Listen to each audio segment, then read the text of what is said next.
is acting, feeling real and not real.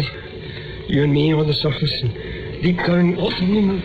Richard, what the hell's happening? Doc, can you tell? Is the BOP not working? Well, as far as we know, I mean, we've done the check. No, this can't be happening. Of course it can if it only works half the time. Not again, please, not again. Is this what happened in Deepwater? No, I don't know. But I'm not going to let it. Will somebody shut that door? It's the BOP not working. I can't sleep with all that noise. I can't breathe. Breathe, Richard, breathe. Get back. Can you not work it, Doc? I think he's having a panic attack or something. I'm just a grunt. I can't. I can make it work, I can. You can't. Get out of the way. Keep it back, Doc. What are you going to do? You can't do anything. There's nothing we can do. She's going to blow. Listen to her. Can you hear it? Can nobody else hear anything? Activate the emergency disconnect system. You can. I can. I am. It's going to work.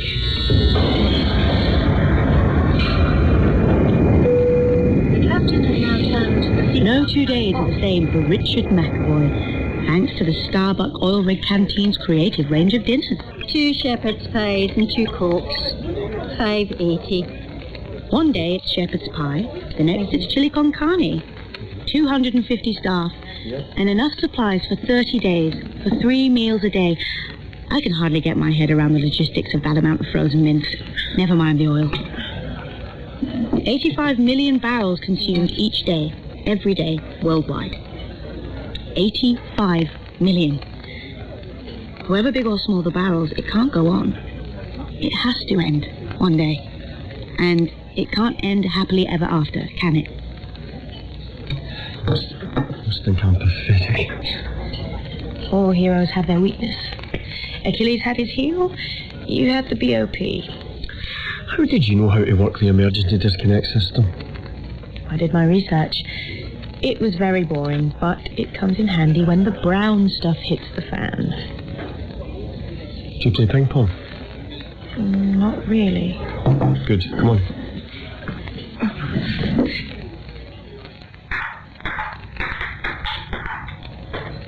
Told you I didn't play. Sure, but the bedrooms are all shared. Do you want the lads watching? Watching what? You don't have to. If you've gone off me, or if you were never really interested in me in the first place, if you just wanted your story. No, still interested. And I've still got no story, so tell me, Richard, the truth. I'll give you a story, Izzy, about evil oil companies hell-bent on boosting profits and production at the expense of safety, people and the planet, and about heroic oil companies pioneering technology, pushing back frontiers, doing their damnedest in all the hells on earth, trying to keep up with demands. It's enough to give anyone a panic attack if you think about it. That's not a story. I know. And you need a story, like I need the next frontier. And neither of us will ever be satisfied, but still we keep going, keep trying.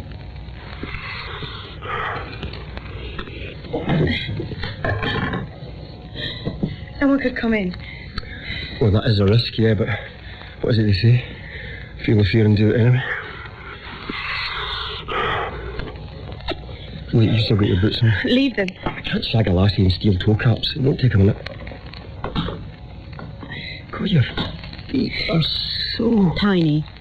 My feet are tiny in his big hands, and I remember he's old enough to be my dad. And I remember my dad. My tiny feet in his big hands. My baby feet in his daddy hands. My first memory of him. My last. What's up? Oh, give me strength.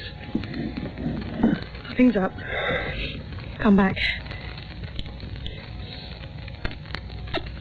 No, I definitely can't shag a lassie who's crying. What's the matter? Izzy didn't have any good stories of her own. Her dad was killed in Nigeria when Izzy was still tiny, which sounds like a good story, but it isn't. He just fell. Tripped and fell down some stairs, broke his neck and died. Health and safety. And that was that. Izzy and her mum came home to a home paid for by the company that her dad had worked for. An oil company, now called Orbit. That was how Izzy got her job. Someone who once knew her dad pulled some strings to get her in. She should be grateful, but she hated it. She hated them. She wanted to bring them down, watch them fall. But she also loved them, with all the love she had locked away for him, in the rock inside of her. I might have known this would happen. Send a lassie to do a story about oil and you end up with kissing and crying and daddy issues. I thought you were serious. Seriously, Richard? I don't give a shit about oil anymore. Sit down. Oh, look at the white. I don't understand any of it. It's all about The room vanished in the blast. The rig collapsed. Some men leapt into lifeboats, some fell into the sea. Izzy leapt and fell and sank down, right to the bottom of the ocean, where the Lost in Orbit magazines lay like manta rays on the sand, and where the water pressure should have crumpled her up. Somehow, she was still alive, and so was he. Izzy, it's all right. I can't. Breathe. Can't breathe. I can? How can we without a mask? We can do anything. As undersea astronauts. Your blowout preventer's broken. Look. We have to fix it. Here, you can help me. Hold this. Will it work? When you fixed it? All the time? This one will, but this one's not real. Like heroes, like oil. In real life, things don't have just one flaw. There's too many to ever really be simple. It's nice to dream. Is that the end? Welcome to Aberdeen. The seatbelt signs are now off, and it is safe to disembark. For those staying in the city, we'd like to wish you a pleasant day, and for those travelling onwards from here, we hope you have a pleasant journey. You're right there, Miss. Yes, thank you. I'm all right. Isabel Ashford? Or is it Izzy? It's Izzy. Huh. Who are you? Stevie, the PR from Orbit's Aberdeen office. I'll be coming out with you to the rig. I didn't know I needed chaperone. Richard McAvoy's been called away to a big drilling job in Brazil, so I'm coming along to show you around and line up an appropriate alternative. Richard's not there. I'm afraid not. You know how it is with drilling guys, in demand all over the globe. I'd have liked to have met him. Well, he might still be here. Here? I'm getting a flight out. Propping up the bar. Let me see. Ah, there he is. Richard? Richard? Oh, it's you? I'd like to introduce you to Izzy Ashford from In Orbit magazine. She was going to do the piece on you. I'd still like to, if you've got time. Or I could... No thanks. Gotta go. Oh, right. Goodbye. You could do Tina instead. She's the pastry chef. Starbucks, the only rig in the North Sea to still have a pastry chef. Oh, did you know that? What do you think? Izzy thinks she might quit and write something else. Might still be shite, but it'll be hers. And one day it might be great. Izzy thinks Moby Dick is shite. It's boring, complicated, it bombed at the time. But it's still the story of the century. Of every century since the first day that man was man and not whatever he was the day before.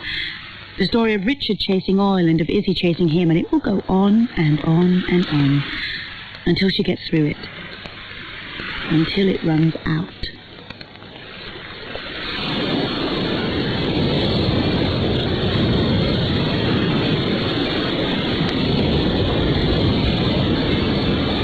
In No 2 Days, by Joy Wilkinson, Izzy was played by Faye Marseille, and Richard by Paul Higgins. Marco was Sam Dale, Samantha, Amelia Loudell, Shahana, Jessica Turner, Dudley, David Hounslow, and Steve, Mark Edel Hunt. No 2 Days was directed by Nicholas Kent and produced by John Corpanting. The Price of Oil series is devised by Nicholas Kent with Jack Bradley and Jonathan Meyerson.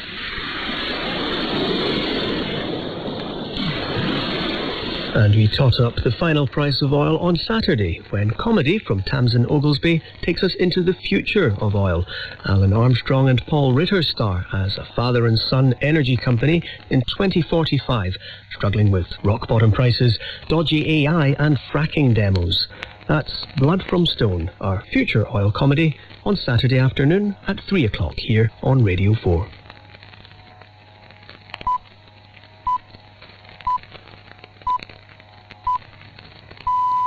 BBC News at 3 o'clock.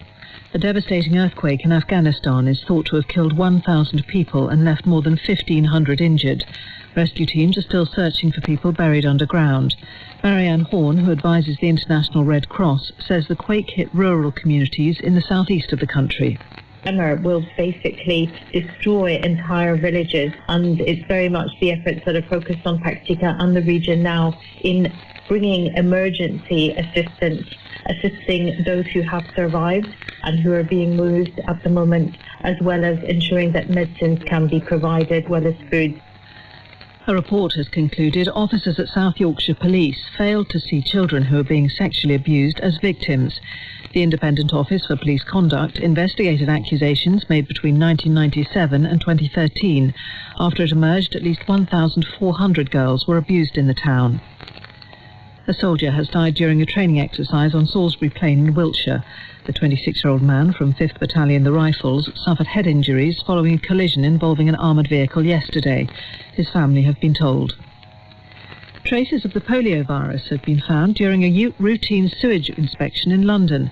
The UK Health Security Agency has declared a national incident, but stressed that the risk to the public remains low, as no actual cases have been discovered.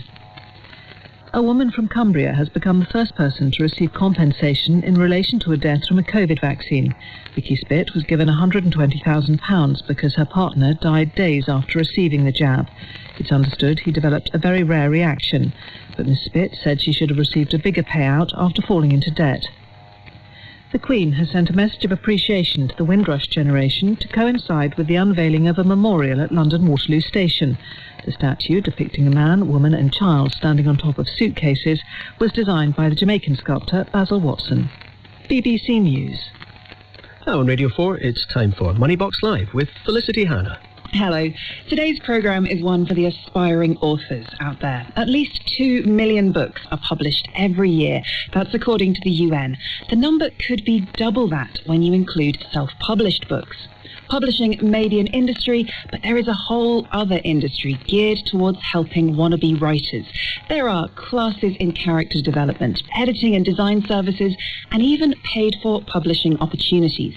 Today on Moneybox Live, we're looking at the finances of getting into print and the price that some people pay. We will hear about the potential and the pitfalls and ask how creatives can keep their manuscripts and their money safe from rip-offs. We would love, as always, to hear your stories and any questions you may have about the finances of getting published. So take a break from your masterpiece and write me an email. It's moneybox@bbc.co.uk, or you can tweet @moneybox, and I'll keep an eye on those throughout the programme. Before we meet our panel today, let's take our first call. Anita Lowe is on the line. Anita, hello. Hello, how are you? I'm very well. You've actually written a children's book, haven't you? How do you find trying to get published? It's a lot trickier than expected, as every publisher has their own requirements, such as agent-only submissions or like minimum number of pages. I'm trying to publish an illustrated book for children and teenagers on vintage costumes from the 1920s to 40s on cloth. And it's on cloth to pay tribute to the rag books produced in the early 1900s. I think it's a unique concept, but I'm not sure how well it will sit with publishers. So you have a slightly unusual book, and it's a very competitive industry already. Did you expect it to be so complicated? I knew it was going to be hard, but I didn't realise it takes so much time to do the actual research. For example, I found out only a small number of publishers print on cloth, and that will take a year or two for the finished product to actually land on shelves. I thought it'd actually take only a few months. When you were writing this book, were you expecting and hoping that you'd make some money out of it? Not at all. With the popularity of Downton Abbey, I want to educate the next generation on sustainable fashion and vintage costumes. It's meant to be a fun, easy, inspirational and educational read, so readers can develop an interest in making their own clothes particularly for Halloween, which is all about costumes. And I personally turned a passion for vintage fashion into an e-commerce during the pandemic called Cara's Box, and now I want to inspire others as well. So clearly you need a bit of advice. Have you tried finding an agent who might be able to help you navigate this? I've pulled together a long list of agents that I could approach. But this book is meant to be sold at an affordable price because it's aimed at children and teenagers, so I don't really want to pay commission fees if avoidable. So have you thought about self-publishing? Yes, that was another option, because I know it's quite tricky to print on cloth. And I know I'd have to outsource to China or Italy, and that's going to be very expensive to do, and I'd have to print in large quantities. So I'm not sure how plausible or affordable that's going to be for me. So what's your plan? What's your next step? I think it's trying to get my pitch really well and find out what competitors are out there and show them how different it is and why it's going to be a great read for kids, and make sure that the submissions are clear and concise. So fingers crossed for me, really. Well, we hope to see your name in print or maybe in cloth very, very soon. Thank you very much, Anita, for joining us. Listening to Anita are today's Moneybox Live panel. I'm joined by Nicholas Solomon, Chief Executive of the Society of Authors, and Adam Croft, the self-published author of the Rutland Crime series. Nicola, hello. Hello. Let's start with you. There are so many options, aren't there, for would-be authors. Can you just lay them out? Because there's more options than ever. Yes, it was fascinating listening to Anita, because there's so many ways she could go with that. So the way I think everyone thinks of and starts is traditional publishing, and then they buy the rights in your book, traditionally for an advance, and they will do everything. They will print it, they will distribute it, they will sell rights in it, they will edit it, they will deal with everything, and then if it sells, you will get a royalty back. And they do everything and you get a small share and the money goes to you. And then much more these days, as you mentioned earlier, people are beginning to self-publish, and that's good for something that's a bit out of the ordinary or to get exactly what you want. You pay the money, you keep the control, but you have to do all of those things yourself and be an expert, or you have to buy those services in, and that can be quite daunting. And you have to remember that books publishing is not just about printing it, it's also about selling it, which can be very much the hardest bit. That's a whole other aspect, isn't it? So what's the third main option? So the other thing that we've been seeing much more of are services that call themselves things like hybrid, subsidiary, partnership, whereby they say they're traditional publishers, but actually you pay them to publish the book instead of, so the rights go to them, but you also pay them. So both things are flowing in that direction, and we do have a lot of concerns about that model. We'll unpick those concerns in a moment, but is hybrid publishing, is it the same as so-called vanity publishing? Quite a cruel phrase, but is that what it is? I mean, it can be, in the sense that you are paying for publication, and often the promises that come with it are very similar, and indeed many of the publishers we have seen do appeal to people's, I wouldn't say vanity, but dreams or aspirations, and aren't always very clear or transparent about what they do. It is a dream a lot of people have, isn't it? Adam, thank you very much for joining us. Anita, she's not very keen on the idea of self-publishing, but you are a real success story, aren't you? You've sold around 2 million books. That's right, yes. I think it largely depends on the type of books you're looking to market, as Nicholas said, and with children's books, I think it's something that is very tricky when you are self-publishing, or independent publishing, as I prefer to call it, because there's very much no self about it. But I think the main issue with children's books and publishing independently is that you've essentially got to market twice, because you're appealing to the child and also to the parent who's going to be passing with the money and actually doing the purchasing. So that's just one of the very many challenges that come with independently publishing children's books. So very many challenges. We've had a tweet from Vicky who says, I need help with a non-fiction book. I've written a manual on how to sleep well. I haven't been able to find an agent, and I'm at the point of self-publishing and recording for Audible. Is this a bad idea? Asks Vicky. What would you recommend, Adam? I don't think that's a bad idea at all when it comes to self-help type books. I think they tend to work very well being published independently, especially in ebook and audiobook formats. So I think that's probably precisely the type of book I would suggest would be quite popular. What kind of costs are there around self-publishing? Well, if it is done entirely yourself, it can be as little as nothing, essentially, but I certainly wouldn't recommend that. I would recommend, what I tend to do is treating it as if I am the publisher, or I own the publishing company, and I'm also the author, so the books get the exact same treatment as they would through a traditional publisher. I'm using the same editors, the same proofreaders, the same cover designers as the big publishers are using. They're printed in the same place, they use the same distributors. But in terms of costs, I think it's very difficult to say, but if you're getting proper editing and proper cover design done, you're probably looking somewhere low four figures, I would say. So it is going to cost you. I can see Nicola nodding away. Nicola, the Society of Authors published a report warning about some of those paid-for publishing services that have sprung up. What are your concerns? We're really concerned, and at the Society of Authors, we vet people's contracts. So we see several thousand contracts a year, and we were increasingly seeing contracts from these publishers where it wasn't at all clear to people both what they were going to have to pay and what was being promised to them in return for that, and also they were being suggested to them that this was a traditional model, that they didn't know what other models there were. And we were finding very opaque contracts, would say things like we will publish up to 1,500 books, but actually would probably only then publish 2 or 3. They were often charging very much more than the kind of figures Adam is saying, but the services weren't as good and you couldn't choose who was doing your editing, cover design, proofreading, etc. And also we found the sales capacity was poor. These books were not coming into bookshops. And in fact, people we found on average paid around £2,000, and the amount they sold was 67 books, or £67 worth of money. And that's not net after £2,000. They were losing their £2,000. They were losing 2,000, take away 67. Okay, but perhaps that's, could that arguably be a few bad actors? Because we've had an email from Claire Christian, founder of the hybrid publisher Red Door Press. She says one of the issues with the Society of Authors report is that it suggests the best or even the only alternative for an author who's not successful in securing a traditional deal should be to self-publish. And she says this fails to acknowledge the fact that not all authors will have the experience or inclination to publish the book themselves. Not everyone can self-publish. It takes time, commitment, knowledge, and often a very thick skin. She says not everyone can be their own production team, salesperson, and distributor.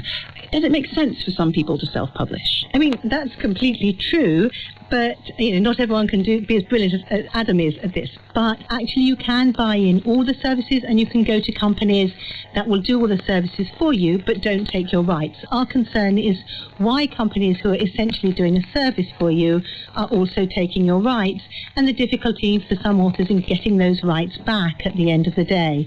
We often find that they're held to ransom because their rights aren't returned. And remember that copyright lasts for your life plus 70 years, so those rights last a long time. So quite a while, yes. Well, let's talk to an author who has used one of these hybrid services to publish. Adam Armitage joins us now. Andrew Armitage, forgive me, joins us now. Andrew, hello. Hi there, hi. So tell us a bit about your book and why you decided to write it. Yeah, so I run a small business. We're a digital agency building websites for clients, and we would find ourselves often having the same sort of conversations at the start of each project. And obviously in that space, we're very familiar with the importance of content in marketing. And after joining a business accelerator program, one of the outputs from that was the opportunity to write a book and become a published author. So in that sense, I don't class myself as a writer. I'm really a business owner who wrote a book with the view of using it to support the business and then help us find new opportunities over time. A bit of a career step. Okay, and you used a hybrid publisher, didn't you? Can you explain the deal that you agreed? Yeah, that's right. So essentially the deal was that I would write the book.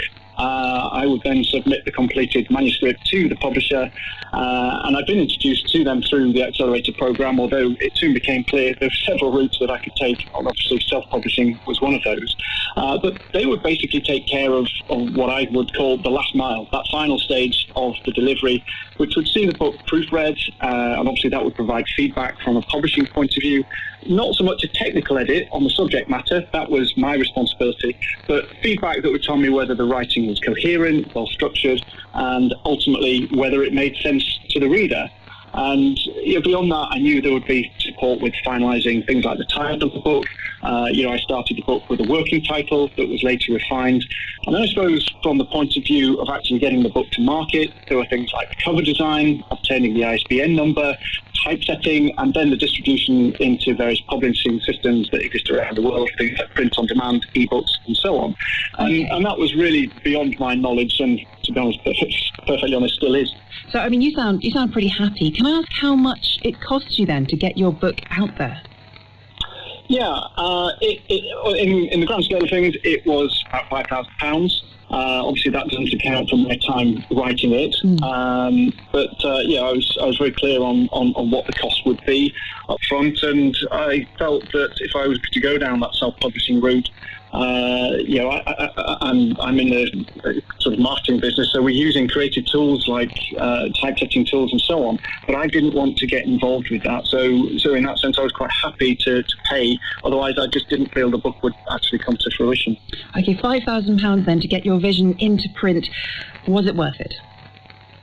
Yes, it was. We know that we can use that to support opportunities that come our way. It's opened up speaking, podcast opportunities, and I'm here today talking to you on the radio as well. So, I do feel it's worth it, and it was a great learning experience, not just on the publishing side, but also around the content as well. It forces you to a much deeper level of research than you might ordinarily do. Andrew, very interesting. Thank you very much for joining us. Adam, that is a very happy hybrid publishing customer. I mean, some people do want that service, don't they? They want a book for career reasons, and they're happy to pay. Yeah, well, I think Andrew's obviously a very different case because he's using his book as a business tool for his existing business and not as a business itself. He mentions that he didn't want to get too involved in the publishing side of things, and that's understandable. I feel that as well most days. But the fact is, I think he's probably paid 3 to 5 times over the odds there, and he didn't need to get too involved either, because when you're treating the writing like a business and you're hiring the right people, finding a cover designer, finding editors, finding typesetters, it's all really quite straightforward. And as with any business, you wouldn't expect an immediate profit. It requires some sort of investment. But yeah, my main advice would always be not to pay a publisher, but to pay different service providers. So the editor directly, the designer directly, the typesetter directly. It will be cheaper, it will be quicker, and you will own and earn everything. A lot of people do like an all-inclusive service, don't they? Nicola, if a writer is like Andrew and wants that kind of service, how can they make sure they're going through a trustworthy publisher? So first of all, I'd be with Adam. I think if you were doing something for business, I would probably buy in things separately, but there are guides to look at. The Writer and Artist Yearbook's always a good start. The Alliance of Independent Authors publishes guides to trusted partners. But most of all, ask other people. Do your research, but treat this as any other business proposition. And Adam has been very clear that this is a business, and you should treat your writing as a business. And that's very hard when you're in love with it and you don't know what you're doing and you feel a bit wrong-footed. But really doing the research, asking other people, getting on networks, joining writing groups, joining something like the Society of Authors. There's also masses of free advice out there, so don't pay for that kind of advice. And ask a lot of questions. And if anybody refuses to ask your questions or says we can't do that or that's our standard contract, already have alarm bells. And then when you do get a contract, get it checked over by a professional. Thank you very much. Let's speak to Tim Atkinson now. Hello. Good afternoon. Having been asked to write a couple of school textbooks, and at the same sort of time I gave up full-time work to be a stay-at-home dad, and so I simply thought I would try and get as much experience of the industry as possible in as short a time as possible. So I kind of made it my aim to publish different books in different ways. And the crowdfunding was, I suppose, the nearest I've ever come to the hybrid model that you've been discussing so far. So how did that work? Did you go through an agency or a publisher that did the crowdfunding for you? Yeah, the publisher was Unbound, who were well known for doing that. I think they were the founder of the crowdfunded publishing sort of arm of the business. And you submit to them. They act as gatekeepers, so there's a bit of quality control. They don't accept every manuscript that they publish, but once they do accept it, it is up to you as the author to do an awful lot of hard work raising the upfront costs of the book before it gets published. That is the condition of the book. So what was the best choice out of all your different publishing routes? What was the best choice when it comes to making as much money for yourself as possible? Well, I don't think I could ever say that I've made very much money out of any of the options, but self-publishing has been the most rewarding. As Adam has already been intimating, you can keep control of the process, and provided you get a bit of expert advice and non-expert advice, as Nicholas pointed out, there is an awful lot of free help out there, and some very, very supportive writerly groups on the internet, on Facebook and so on, and you take the advice that you get and then keep control of your own manuscript and your own destiny. Carol has tweeted at Moneybox with a very similar message. She says, I self-publish as Little G Books. I've been mainstream published and had an agent. Never again, she says. Self-publishing is the way to go. Agents take 10% of any profits. Publishers take most of the rest. I have control. I work with my cover artist. I've never looked back. She says, hard work, but doable. It does sound a lot like hard work. Tim, I'm going to ask you a very, very blunt question. Does writing pay the bills? No. To be very blunt, not on its own, but as your previous caller intimated, if you do it as part of a portfolio of other things, and I do teaching part-time, tutoring, speaking at events and so on and so forth, then in combination with that, each one drives the other, and it's possible to make a respectable kind of income, I suppose. Tim, thank you very much. Clearly a labour of love. Thanks very much for joining us. Nicola, let's talk Turkey. What kind of income do published authors typically make? So we've just done another review, and full-time authors, by which we mean people who spend more than half their time writing, the median is about £6,600. So this is not the place to go in. Obviously, some people do incredibly well, but most people are not making a huge amount of money from publishing. Looking back at what people are saying about self-published, the research also shows us that self-published authors actually earn less on average. It's very hard to do these sums than traditionally published authors, but they're happier because of the type of control that people are talking about. And if you are going to have a bestseller, sell foreign rights, start doing the complicated stuff of translation, then you probably want to be with a traditional publisher, I would suggest. You make it sound like writing a book is the easy bit, which is not what a lot of people might think. Adam, I think I can say that you earn a pretty good income through self-publishing, don't you? You once beat J.K. Rowling to the #1 selling spot on Amazon. Are you quite unusual? Oh, I've certainly been called worse. But yeah, yes, it was for a few hours. I was the most widely read author in the world about 5 years ago, for a matter of about 6 hours, but I'm absolutely claiming it.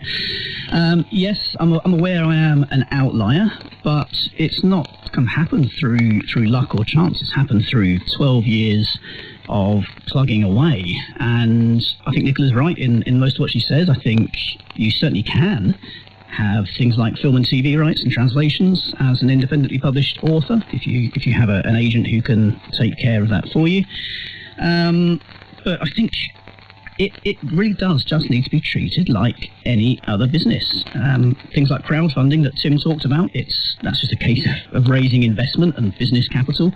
And for me, there are only two choices. You can either be traditionally published and the publisher pays you, or you are independently published and you are the publisher as well as the author. It's essentially the same as the difference between self-employment and employment, working for somebody else and perhaps doing a bit less and getting a bit less, or taking that punt on self-employment where the sky's the limit.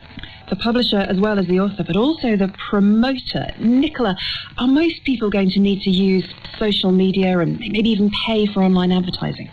So if you are traditionally published, or if you are independently published, people will be asking you now, who's your profile, who can you sell to, who are your contacts. They probably will want you to have a social media following, or as we've heard before, you will be you'll be using it for your business, so you are in touch with audiences.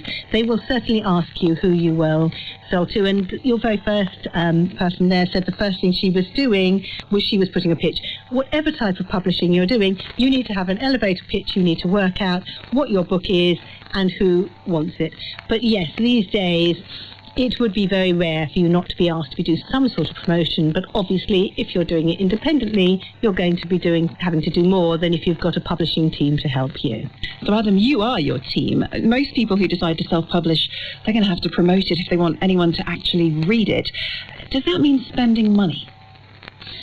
Yes, as Nicola says, even if you have a traditional publishing contract, you'll still be doing the majority of that. And I'm very fortunate that I've been doing this for a number of years now, and I'm very much not my own team. I do have a team that I have assembled over time, so I think even somebody starting off afresh now is going to need a designer, is going to need editors. So that's why I think I'm cautious about using the term self-publishing and prefer to say independent. But yeah, I think it's certainly a model which works for a certain type of person, somebody who can treat it like a business and somebody who can look at things in that way. I think it is something that everybody can do. I think the level of likely success is going to change according to your mindset on things. Nicola, Adam sounds very confident. Is it something that anybody can do? Because not everybody has those business skills, however good a writer they might be. I think many people don't have the business skills, they don't have the confidence, they don't have the knowledge, and they don't actually have the time. Particularly because we would probably tell all authors not to give up the day job until they're earning something from it. And I noticed that, I think Tim said he came late to publishing. I think the average age of writing your first novel is in fact 42, so he may not be as late as he thinks. Well, there's still time for me. Good stuff. We've had a message on Twitter from Ruth who says, I've self-published 2 books on Amazon. I'm busy writing my 3rd on a masterclass. She says, trying to get an agent and the cost of editing and proofreading prior to submission to agents can mean new writers end up out of pocket. Nicola, there is the whole publishing industry, and then there is also an entire industry set up around providing services like writing classes and editing and proofreading. How can people check that what they're paying for is something genuinely useful? So first, I think you need to sit back and work out which are the bits that you can do for yourself or you can do in your writing group, and which are the bits you need help with. But I would strongly suggest that anyone who wants to get a book published, if they're doing it themselves, they need to get it edited and they need to do proper cover design. These are real expert skills, as well as all the others. And it does cost money, but as Adam says, it doesn't have to be a tremendous amount of money. And indeed, we are concerned that many of these subsidiary publishers seem to us to be charging more than you would be charged by getting together a team of independent experts who you've chosen yourself. So, as I said before, do your research, ask other people, ask to see what they've done, and make sure you get on with them. Make sure you get on with them. Good advice in any industry, I think. Adam, some people might be happy to spend some money to realise their ambition, realise their dream. Is it risky to see it as a financial investment? I think it depends what you want out of it. If it's just a case of realising your dream and seeing the book in print, then there are certainly ways and methods of doing that. Certainly ones that don't require a £5,000 investment. But it depends what you want from it. And if you do want it to be something that earns some money and something that is a career, then you have to treat it like that. And any business would require upfront investment. You wouldn't start any company expecting to make a profit in the first 6 months or the first year. You'd have to invest in quite a few different things. And even any job, to be honest, you have to get qualifications and learn how to do things. And these things do cost money. I think we in this country have a very different mindset when it comes to the arts compared to other industries. And I think that's that is a something whole other programme, isn't it? Nicola, we're running short on time, but we've talked a lot about alternatives to traditional publishing. They can feel more accessible. If you're in discussions with a traditional publisher, what do you need to consider in 20 seconds? The same. What rights are they taking and what are they going to give you in advance? You need to ask hard questions to make sure they've got the skills, that their company is big enough. And the real question to find out whether someone is a true publisher is, do you make most of your money from selling services to authors, or do you make most of your money from selling books? And if they're making most of their money from selling services to authors, don't give them right. So just say for everyone, work hard, do your research, Always get advice before you sign anything. And of course, sit down and write the book. But since we're not writing a novel, we are sadly out of time today. Many thanks to everybody who got in touch or sent us their thoughts. Huge amount of thoughts on Twitter we couldn't get through. Many thanks to our panel. You've been hearing from Nicola Solomon, Chief Executive of the Society of Authors, and also Adam Croft, the self-published author of the Rutland Crime series. Paul Lewis will be back with Moneybox on Saturday just after midday. I'll be here again with Moneybox Live at 3 p.m. next Wednesday. We're talking about fraud and scams.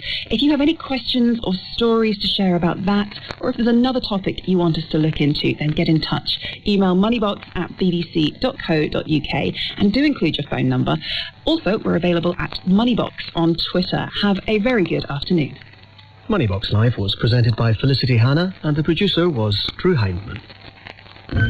On BBC Radio 4, what do you want me to investigate for you? We've tested electric cars. I feel like I'm in Top Gear. Blind-tasted Wagyu beef burgers. It is the Wagyu burger.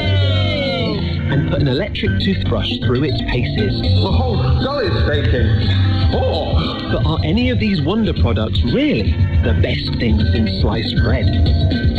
Join me, Greg Foot, as I cut through the advertising hype to see if the bold claims stand up to scrutiny. All right, so sliced bread. Okay, sliced bread. Thursday lunchtimes at 12:30 on Radio 4, and hear the series so far on BBC Sounds. The Moral Maze is later this evening. The topic, whether it's morally acceptable to go on strike when it disrupts the lives of millions of people uninvolved in a dispute. Live debate this evening at 8 o'clock. Now on Radio 4, here's All in the Mind. Claudia Hammond is finding out about the psychological impact on families when a parent is arrested for viewing child sexual abuse online. Hello. With climate change, 2 years of COVID, the war in Ukraine, the cost of living crisis, and now train strikes, is it any wonder that some people are turning away from the news in order to keep their mood up? Later on, we'll ask whether we can protect ourselves psychologically and still keep across what's going on. And why has every society in history developed some kind of religion? We'll have a psychologist's take on the answer. And welcome back to my guest, Catherine Loveday, who's Professor of Cognitive Neuroscience at the University of Westminster. How are you? I'm good, thank you. Good. Well, each week we ask our guests to bring in a new study that has caught their eye, and I love this because you have one you even conducted yourself. What have you been looking at? We've been looking at mental health and well-being in musicians. Well, we'll have more on that later. But before all that, they call it the knock, and those who've experienced it will never forget it. The moment when the police knock on the door and take away a computer, and they realise that their partner is suspected of viewing the sexual abuse of children. From that moment on, their lives and the lives of their own children will change forever. But there's no automatic psychological support offered to help those children to understand what's happening. In a moment, we'll hear from the charity that's trying to fill that gap. But before that, for All in the Mind, our reporter Jo Morris spoke to a woman we're calling Emma, and an actor is speaking her words to protect her identity. We were just eating lunch, and the children said, "Where's Dad?" All of a sudden, he appeared in the kitchen, and his face was just ashen. And he said, "Could I have a word with you outside, please?" And then he said, "The police are here," and I thought someone had died. And instead of that, he said they wanted to take the computer, and I just didn't really know what to say. "Would you like a cup of tea?" They said, "No, thank you." Did you ask them why they were there? Yes, they can't tell you. I mean, how do you even begin to compute something like that? Can you remember how you were feeling in that moment? I think it was just shell-shocked and hoped that it was all a mistake, but obviously I didn't know what he'd done. And what had he done? He had viewed indecent images of children online, but I can't remember at what point I was told that. When the police left, how much support were you offered? None. One of the things I raised was that we weren't signposted anywhere to anything. Social care had come in to look at one thing, the risk of sexual harm or whether the children had been harmed, but every single element of your life is touched by this. Your children are different ages. What did you tell them? So, the oldest, I said that Dad had been looking at things online to do with children, and then it's what things? Sexual things. I do remember my oldest saying, "Why are those things online if people aren't meant to look at them?" And I couldn't answer that. For the younger ones, I'd said that people came round because the computer wasn't working anymore and they took it away to fix it. It's all on the non-offending parent to just make it up as you go along, and there is no tailored support for the children. What kind of psychological impact did this have on your children? Immense. The house was just permeated with misery, uncertainty, fear, as much as I tried to hide those emotions from them. So, for my oldest, there was the intrusive suicidal thoughts, and also my oldest child did actually end up hospitalised. She was suicidal because when she found out about what her dad was accused of, she couldn't make sense of that narrative. That wasn't her dad. And that didn't also leave much space for me to address my own declining mental health. I remember one of my children saying, if I tidied my room when you said to me to tidy it, this wouldn't have happened. And you're like, oh. And of course for them, they really, really had no idea, as I didn't. And obviously they were angry. Understandably, they couldn't go anywhere with their dad. And at times they were furious about that. But the person that they were furious with was me. I never saw them get angry with their dad. I suppose, in some ways, lockdown brought some relief for us, because otherwise, before that, having to lie about where their dad had gone, why he hadn't come to pick them up from school, the pressure of having to tell those lies is huge. Did you feel like you were leading a double life? Yes, because, I've always encouraged my children, good or bad, tell me. But they can't go in and disclose to their friends what's going on. So they have a named person that they can talk to at school, and then their dad's gone to prison. So what happened to your family? You made the decision to move away. That's right. I made the decision within the first month to protect the children and to give them the best possible chance of having as normal a life as possible and to keep safe. What were you worried would happen if you stayed? I was worried that the house would be attacked because I felt that once it was media reported, if it was picked up by vigilantes, which it was, that we would not feel safe in our own home, having just done nothing wrong. And I actually also said to myself, I'm not going to spend a single day answering questions for what he's done. And you changed your family name? Yeah, I changed my name because I knew that my marriage was over. But the children, I didn't want to take away their identity, but unfortunately, because it was a fairly unusual name, it had to be done. And when the children's father was sentenced to a custodial, I actually posted on an online forum that evening, please, can anybody help my children? And that's when someone replied, children heard and seen. I emailed them, I think, that evening, and they came back to me the next day. So how have heard and seen helped you? They have had one-to-one support from their mentor. My oldest son was reluctant. So the mentor was brilliant and said, OK, why don't we say that your oldest son can set the amount of time he wants to talk to me for, and if that's 5 minutes, that's fine. They could sit and talk about Fortnite or bike riding, and actually, over time, my old ones began to leave the house without me. How difficult is it still to process what's happened and the fallout for you? The normality is creeping back in. There are times when I close my eyes and I'm back in the bedroom with the window open and the curtains blowing in the old house, and I've just had this baby and I'm sitting on the bed, and I think I'm still there because it was a trauma. How must my children feel about it? Especially for the little ones. What would you say, Emma, to someone who was going through a similar ordeal like this? It feels as though the world has just collapsed and that things will never, ever be the same again. One of the key things for me was meeting other people that were going through something similar. The online forum, Lucy Faithful, Friends and Family, reach out to those and not be alone with it. And also, do not be afraid to speak to their GP, because actually the GPs were so helpful. And even if you've spent your whole life being the strong one, after the knock, none of that applies anymore. You have to get help wherever you can get it. Now, Emma clearly found the lack of psychological support difficult, so we did ask the Ministry of Justice what provision there is, and they told us there is help for children who are victims of crime, but the Victims Code stipulates that a victim is a person who suffered harm directly caused by a criminal offence. So families of offenders are not deemed victims of crime, and they say there are no plans to change this, as it could inadvertently result in victims of crime receiving less support. But there is the charity that helped Emma, who can help as long as the offender has been in prison. It's called Children Heard and Seen, and their CEO is Sarah Burrows, who told me what a lonely experience it can be for families. When something like this happens, they are completely on their own. Often they are, like Emma, very strong, have good attachments to their children, and the children then view them as the safe person, displaying their anger, their disbelief, their shame to the mother, and yet the mother is grappling with her whole world having just exploded around her. And it sounds so isolating as well. If someone had had an accident and died, there'd definitely be support for this. There is almost guilty by association that they must have known.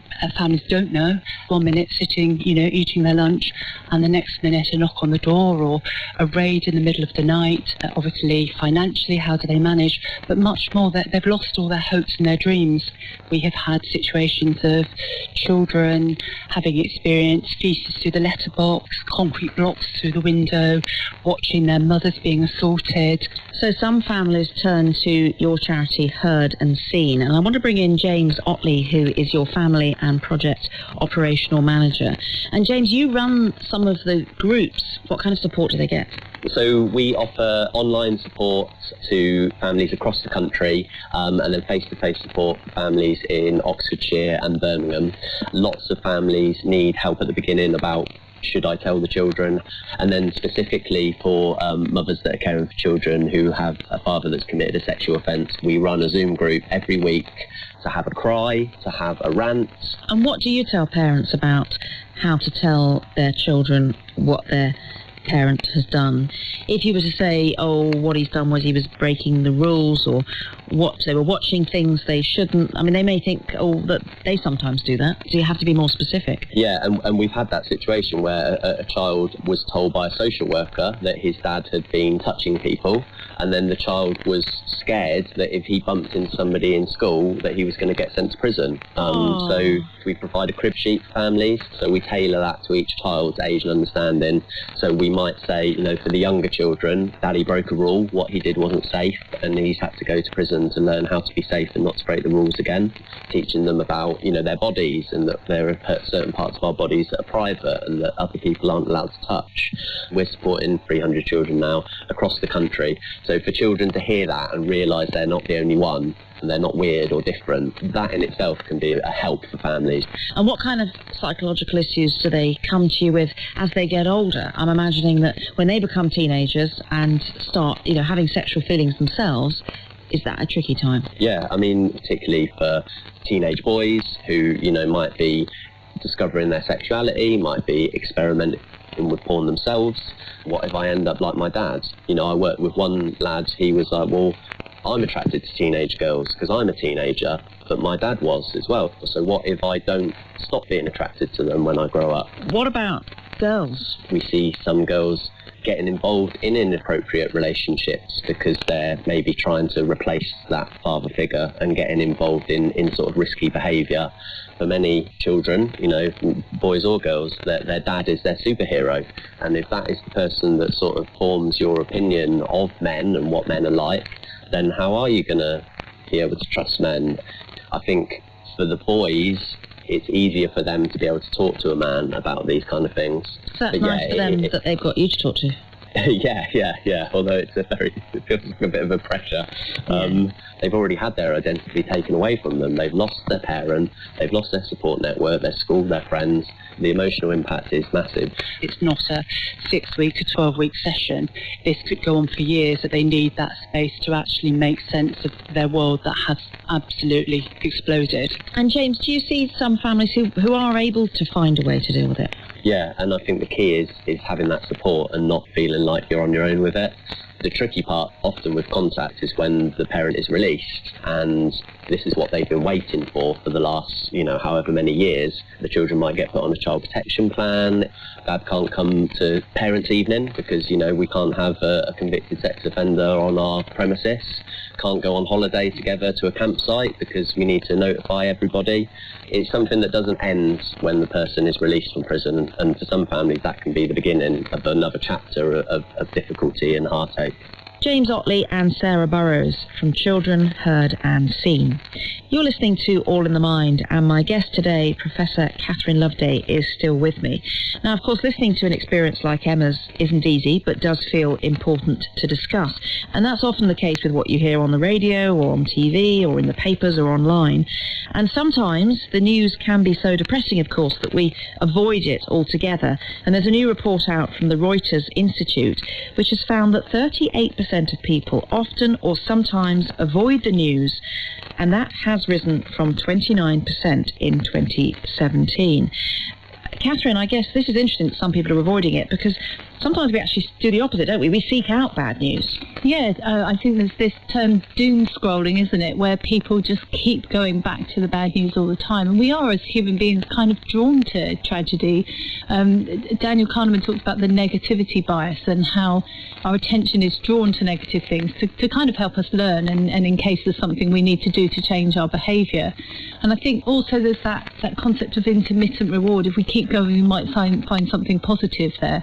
Oh, it might all be over. I think a lot of people found themselves doing that during the pandemic, didn't they? They keep looking almost in the hope for some good news. Maybe figures have gone right down, and then you find they haven't, of course. Yeah, and the brain responds sort of more to those kind of intermittent good news than if it's there all the time. But it can make people feel miserable, can't it? Yeah, absolutely. So I know that there's been various studies and our own work that has shown that anxiety is higher and people are more likely to report memory lapses and so on if they are addicted to the news and looking at it all the time. So is there anything we can do to protect our mood but still keep across what is going on? Because it sometimes is important to know what's happening. Yeah, I think it's really important to try and be active and mindful about watching the news rather than just reflective. And we do tend to just scroll down through our phones all the time and pick it up whenever an idle moment happens. So one of the things I've done is to just try and put my phone out of reach and to notice how many times I reflexively go to pick it up and just to try and moderate that behaviour a little bit. Oh, I had that at the weekend when my phone broke and had to go to the phone hospital for a while, and I kept finding my hand sort of touching. I know. Kind of, where is it? I need to check. Oh, realising I couldn't. It's really, really terrible habit, actually. Very easily done, though. Well, thank you very much for that, Catherine. Now to the psychology of religion. Every society in history has developed some kind of religion, and whatever history throws at it, the Enlightenment, scientific rationalism, and political attempts to wipe it out, religion still endures. Now, of course, for people with faith, it has a deeper truth. But a new book prompted us to look at religion from a psychological perspective. Robin Dunbar, who's Emeritus Professor of Evolutionary Psychology at the University of Oxford, is the author of How Religion Evolved and Why It Endures. And he believes there's a psychological explanation for religion's benefits. People don't join a religion because of some theological beliefs, as it were. They join because they have these emotions that make them want to be part of that community. I think the only thing actually paradoxically that comes close to religious belief is falling in love with somebody. Oh, that's interesting. Why is that similar? It just seems that the same processes are involved. It's a commitment from you, and that commitment comes from these very deep-seated emotions that we feel, particularly the Christian mystics. They write as though they're in love with God, or perhaps in love with the Virgin Mary. So you're focusing, in a sense, on religion's usefulness to us and what a psychological explanation for it might look like.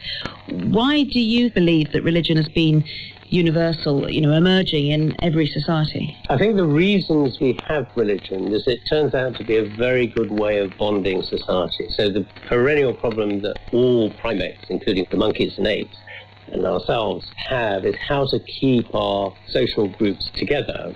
The problem that all primates have, all monkeys and apes have, is they do it by social grooming. Social grooming really cannot bond a group bigger than about 50 individuals. So once humans started to live in much larger groups, then they needed other mechanisms that were more efficient to bond these groups together. And the suite of behaviours emerged, starting with laughter and then running through singing and dancing and feasting together and storytelling, and the rituals of religion.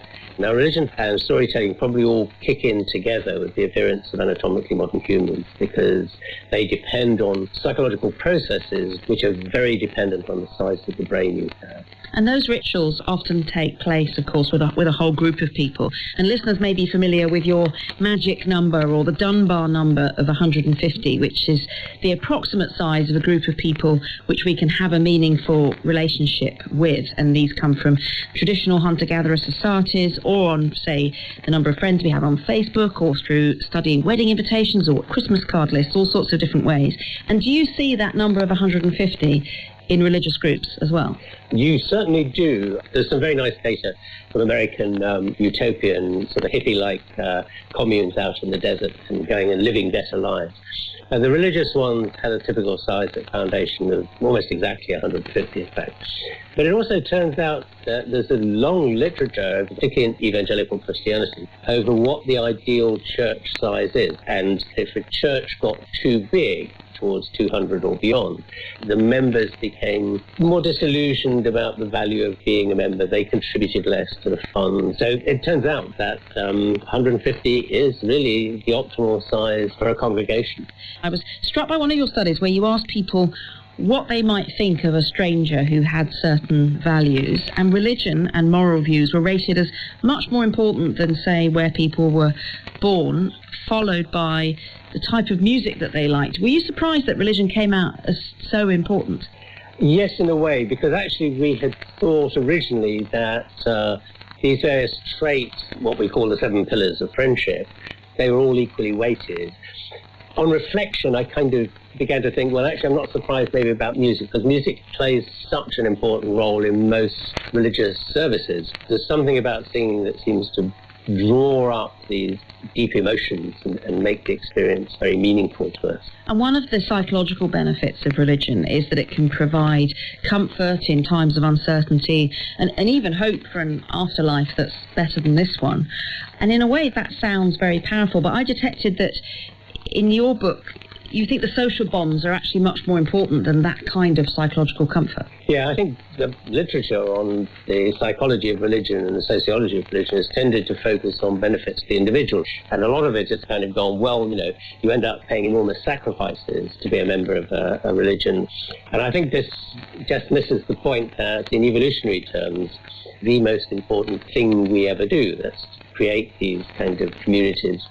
What's interesting, though, is that it turns out that the mechanisms that underpin group bonding processes, the endorphin system in the brain, also turn out to have very beneficial side effects, if you like, at the level of the individual.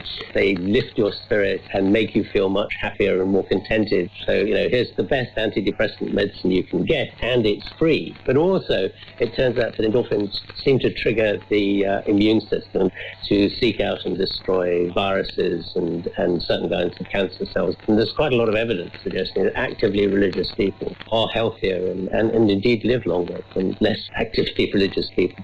And I was wondering whether you found yourself, with this book, taken to task by people of faith, because although in one sense it's very pro-religion, you're talking about it being important as this bonding experience, and that being why we've evolved to feel it, rather than the faith or the truth itself, if you like. Do some people take objection to that? I'm certainly making no observations at all whether it's true or not. That's a belief that you as an individual have, and I'll accept your belief even if it differs from mine. What I'm really interested in is why this phenomenon that clearly moves us a great deal should have evolved at all, and what are the mechanisms that make it possible.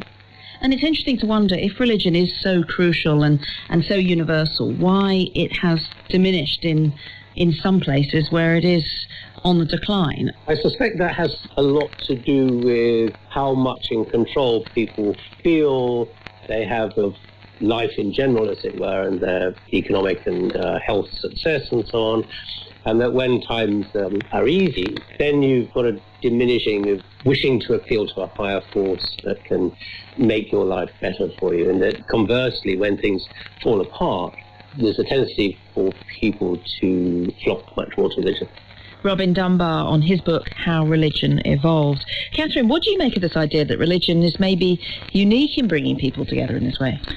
I really love this kind of research that looks at big patterns of human behaviour across time and space, and I'm very fascinated by what the psychology is behind religion. It's always been something that's interested me, and I'm kind of fascinated by the fact that it seems quite difficult to try and replicate it in a non-religious setting despite knowing all the psychological ingredients.